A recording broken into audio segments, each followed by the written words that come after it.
今天很得意是不是？怎么着，想打架？我要让你这东亚病夫吻我的屁股！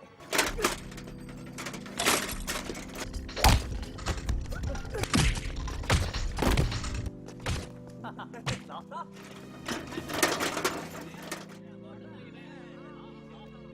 Blair，你等着。Halo semuanya, apa kabar? Semoga kita semua selalu sehat ya. Di video kali ini kita akan bercerita tentang perjalanan hidup seorang ahli bela diri sekaligus bintang film laga yang memulai karirnya dengan susah payah dan menjadi sangat terkenal di era tahun 60 dan 70-an. Bruce Lee lahir pada tahun 1940 dan meninggal di tahun 1973 di saat usianya masih sangat muda dan karirnya sedang menanjak. Pada masa hidupnya, Bruce Lee tercatat telah melakukan banyak perubahan khususnya dalam hal memperkenalkan kungfu di mata dunia. Ia menciptakan bela diri Jeet Kune Do dan juga membuat perubahan besar dalam dunia perfilman, khususnya film yang menunjukkan seni bela diri kungfu. Dan ia juga dianggap sebagai orang yang sangat berpengaruh dalam kemajuan seni bela diri dan industri perfilman. Di dalam film televisi yang berjudul The Legend of Bruce Lee ini, menceritakan perjalanan hidup Bruce Lee saat masa sekolah, bertemu dengan mahaguru Ip Man, masuk ke dunia film, hingga di saat ia meninggal di usianya yang ke-32 tahun.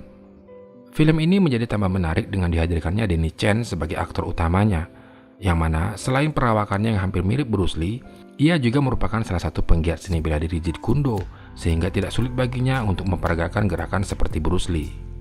Ya, lalu bagaimanakah film The Legend of Bruce Lee ini menggambarkan sedikit kisah perjalanan hidup dan karir seorang Bruce Lee? Tanpa berlama-lama, kita langsung saja masuk ke alur ceritanya. Bruce Lee atau Lee Hsiao-long adalah seorang pelajar yang memiliki jiwa yang sangat bersemangat dan keras kepala. Pagi itu, ia dengan semangatnya menunjukkan kepada ayah, ibu, dan saudara-saudaranya kostum baru tari caca miliknya yang akan dipakainya siang nanti karena hari ini ada kompetisi tari caca di sekolahnya. Bruce Lee juga tampak sangat percaya diri akan memenangkan kompetisi itu dan ia terlihat sangat aktif di antara saudara-saudaranya ini. Ayah Bruce Lee membesarkannya dengan cukup baik. Setelah mereka pindah dari San Francisco ke Hong Kong, ayahnya menyekolahkannya di sekolah yang memiliki kualitas sangat baik, di mana di sekolah itu banyak terdapat siswa Inggris karena pada masa-masa itu banyak warga Inggris yang tinggal di sana pasca perang. Tetapi Bruce Lee merasa sangat cemas melihat adanya diskriminasi siswa Inggris ini terhadap mereka yang minoritas di sekolah tersebut, yang membuat dirinya semakin terdorong untuk selalu menjadi unggulan di antara mereka. Rasa percaya dirinya sangat luar biasa dan tidak mudah mengalah. Pemuda ini bernama Blair. Bisa dibilang Blair adalah musuh bebuyutan Bruce Lee di sekolahnya. Selain di dunia tari caca, mereka juga sering berkelahi.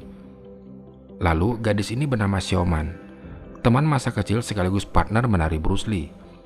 Mereka berdua berhasil memenangkan kompetisi tari ini yang membuat Blair sangat kesal padanya. Kemenangan ini membuat Bruce Lee menjadi angkuh dan percaya diri. Ia semakin dipuja tidak hanya oleh teman-temannya saja, tetapi para guru juga ikut memujinya. Blair yang sudah tidak tahan melihat kelakuan Bruce Lee ini, kemudian mencegatnya di jalan pulang bersama teman-temannya dan lalu memberinya pelajaran. Hingga hari itu Bruce Lee pun pulang dalam keadaan babak belur. Orang tuanya memarahinya, yang rupanya memang sering pulang dalam keadaan seperti itu karena sering berkelahi. Kini Bruce Lee mulai belajar bela diri secara otodidak dengan membaca sebuah buku. Ibunya yang merasa cemas melihat keadaannya kemudian berbicara dan menasihatinya, tetapi Bruce Lee merasa ogah-ogahan dan tetap bersikeras pada keinginannya untuk balas dendam. Keesokan harinya di sekolah, Bruce Lee mencegat Blair yang baru saja tiba. Ia menantang Blair dan mereka pun berkelahi di pekarangan sekolah itu. Dengan kemampuannya masih sangat minim, Bruce Lee berhasil mengalahkan Blair dengan cara menendang kemaluan Blair, dan hal itu membuat pihak guru marah padanya dan memanggil orang tuanya ke sekolah. Sepulangnya dari sekolah, ayah Bruce Lee yang merasa sangat malu atas kejadian itu lantas geram dan memukulinya.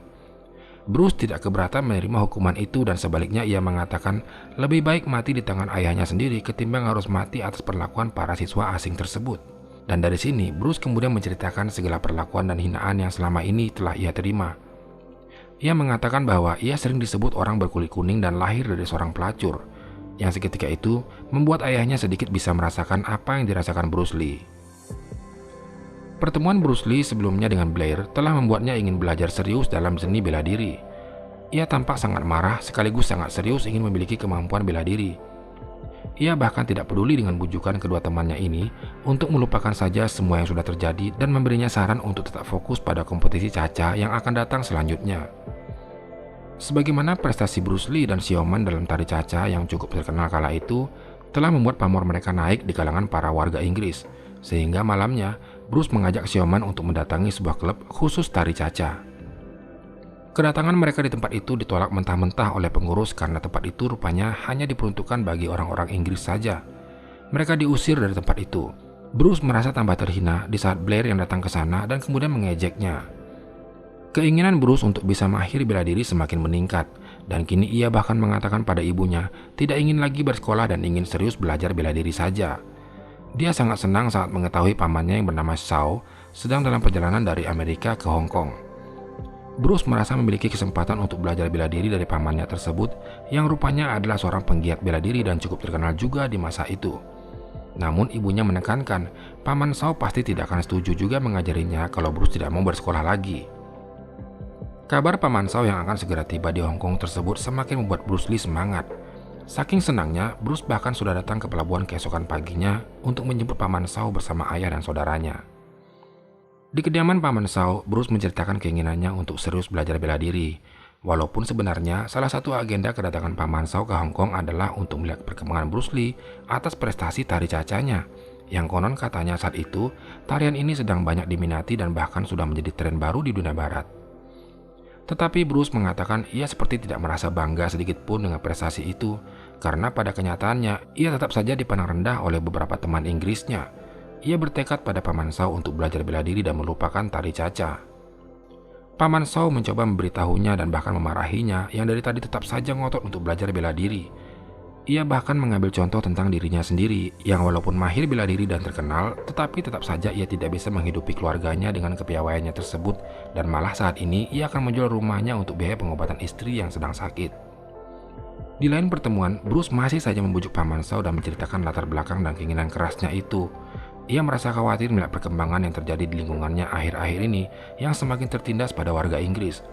Dan untuk membuktikan ucapannya itu, ia mengajak paman Shao untuk datang bersamanya di klub tari caca di mana sebelumnya ia pernah diusir. Pada malam harinya, mereka pun pergi ke klub tersebut. Mereka diperbolehkan masuk karena paman Shao memiliki paspor negara Amerika. Bruce tampak bersemangat mempertontonkan tariannya bersama Xiaoman. Mereka berhasil menarik perhatian semua tamu yang hadir, di mana paman Shao juga turut senang melihat keduanya menari.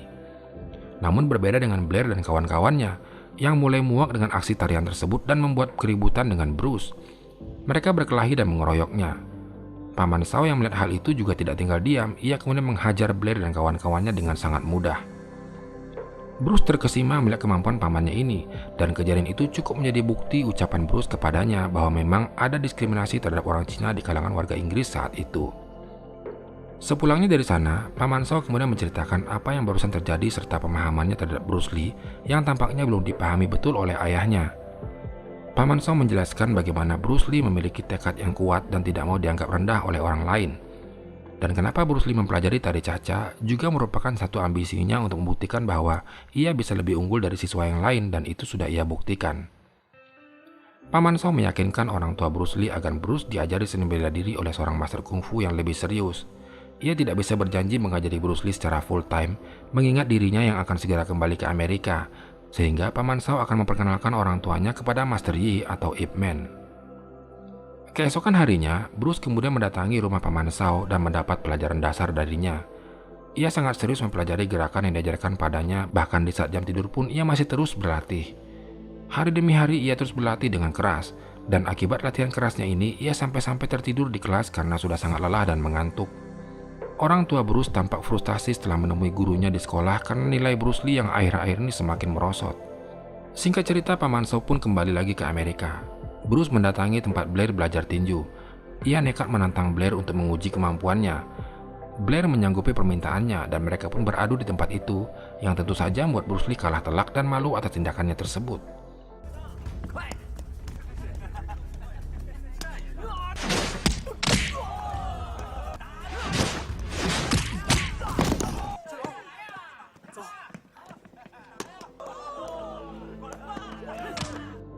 Setelah hari itu, Bruce Lee tampak sangat frustasi karena kehilangan sosok paman Shao yang biasa melatihnya.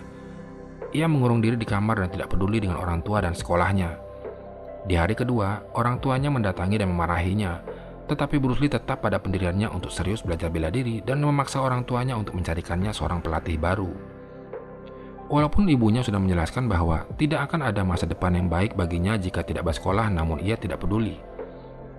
Ayahnya yang sudah kehabisan akal pada anak ini pun akhirnya pasrah dan mau tidak mau mengikuti kehendaknya. Keesokan harinya, ayah Bruce mengajaknya untuk bertemu dengan Ip Man, yang seketika itu membuat Bruce Lee sangat senang. Dan saking senangnya ia bahkan berjanji akan melakukan apapun itu asalkan ayahnya mendukungnya untuk berlatih kungfu. Mungkin anak bandel ini sudah menjadi perbincangan khusus di antara mereka para orang tua kala itu, dan dengan maksud setengah menghukumnya, ayah Bruce Lee menyuruhnya untuk berlari menyusulnya yang menggunakan sepeda dayung dan menuju ke tempat di mana Master Ip Man berada. Bruce Lee terus berlari dan sesekali ia berhenti karena kelelahan, namun ayahnya terus memaksanya untuk berlari. Dan sesampainya mereka di tempat Master Ip Man, ternyata Bruce Lee yang tadinya disuruh berlari adalah pesan dari Ip Man juga, sebagai tes pertama baginya sebelum bisa diterima di Akademi Wing Chun sekaligus ingin melihat keseriusannya.